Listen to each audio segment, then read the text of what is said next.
Hi guys, just a really quick one before we start. That's The Lost Puzzler. It's a science fiction fantasy book and out on Amazon or any other outlet that you have. That is The Puzzles War, the continuation of the saga and the conclusion of the Talcan Chronicles. And this, if you're a German speaker, Das Schwarze Mal, which is basically the Lost Puzzler in German. They decided to change the name. Anyway, it's out there, it's on Audible, it's on every store. Just hope you enjoy it. And let's go back to learning violin. Hi, welcome to Practicing is a Lie 2. The first video was a real success. People have been writing to me privately or on YouTube. Please write your comments, subscribe, tell your friends about this.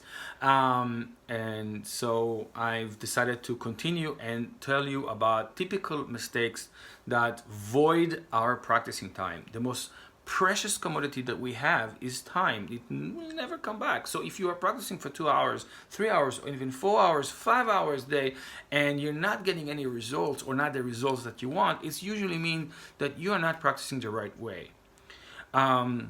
If you're not practicing, that's really great. It means you're not going to get any result and get another, go for it and get another profession. But if you're serious about this game, you better do it right. That's what I suggest. So please review the first 4 mistakes. I'm going to tell you about the next 4 mistakes that we can do in practice and waste our time completely. But not before I'll do a piece of self-advertising. Yes, that's something we need to learn also as musicians. My father and I are going to do our first online masterclass. If you wish to participate or passively or actively, either get lessons online or listen to other people having lessons, please write to me at eyalkless@gmail.com. I'm probably going to write it right now there. And it's going to be between the 30th of July 2020 and 3rd of August, 2, 3, 4 days depending on participation. We're just trying this out. Payment is going to be after the masterclass instead of things going bust. So I don't want to start refunding people and getting just if you want just to come in and listen, tune in and listen, and then we'll figure out what happens next. If you do something right, money will come. Anyway, so now to the next 4 mistakes. First of all, the first mistake is learning the violin part.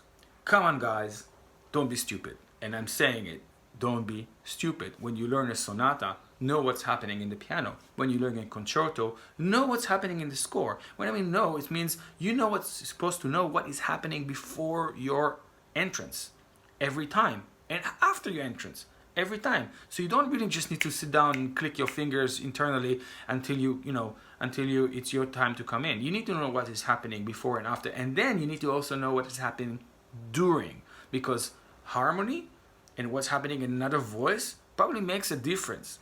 The composer wrote it a sonata for piano and violin, or violin and piano, depending on the period. And so what is happening musically wise in the piano would probably work itself into your part as well. And so just learning your violin part is wrong in every level possible. So please take time, listen, sit down with the score, learn your sonata with your part and the piano part, and says what is happening in the piano as I am playing. What's happening? I shouldn't just play it nicely. I should also know what is happening with the piano score, so I can be a second voice or a third voice even in the right way. It's really important. Don't waste your time. And second really wasteful thing is only practicing technique I had so many lessons when students come in and said, I only practice technique, this Mendelssohn concerto or Mozart concerto. And I was like, what do you mean you only practice technique? Technique is like a car. You might have a Lamborghini, or you might have a beat up, something else. Technique is you take your car and you go somewhere. You need to go somewhere. And you need to figure out musically how fast you're going to be playing, how strong you're going to be playing. Whether you want to climb up the A string or stay on the A string, that's a musical agenda. That's not what's easy for my hand. Practicing only technique usually means you are lazy, you practice slow, and you don't want to perform anything, which basically define one of the first rules the next rule. I spoke about it before, but it's so important, I'll speak about it now. Every time you practice something, you bring it to performance.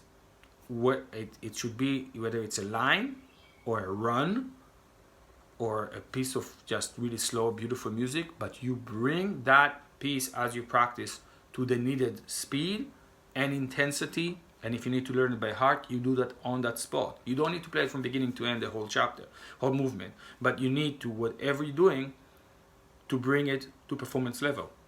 Because certain fingerings, certain bowings only work in certain speeds. And if you practice too fast or too slow something, you do not figure out what you really need to do in realistic time and realistic circumstances. So please don't just, I'm just doing technique. Technique is never just technique. Technique is always relying, just doing technique is doing your Shradiak and Shevchiks and scales.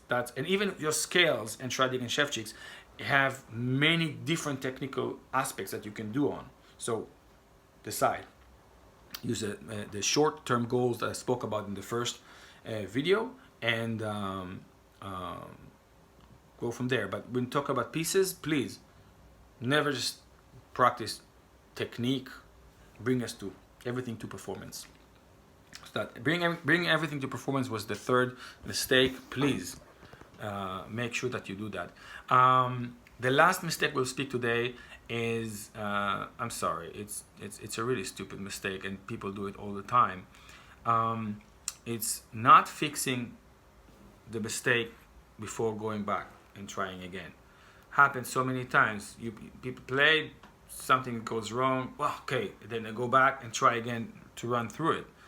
It's like as if my door is stuck, and instead of fixing the door, I go back to my chair and then get up and try to open the door again.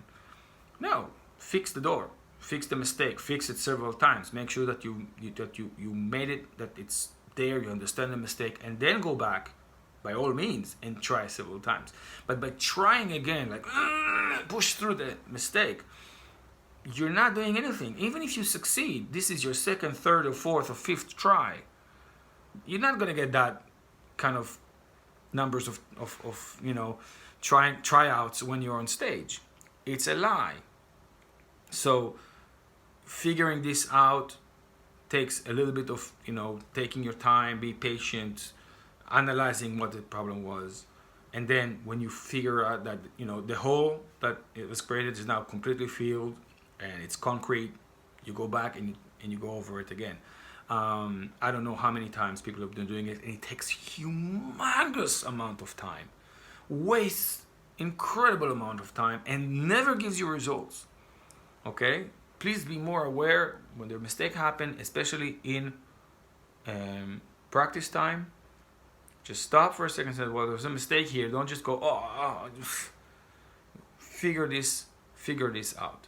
So those were the next four mistakes. I would probably post another 1 or 2 or 7 videos. There's a lot of mistakes out there, but I hope you enjoy them. I hope it it gets you thinking. Please subscribe, tell people about these videos, put them on Facebook, whatever, tell friends.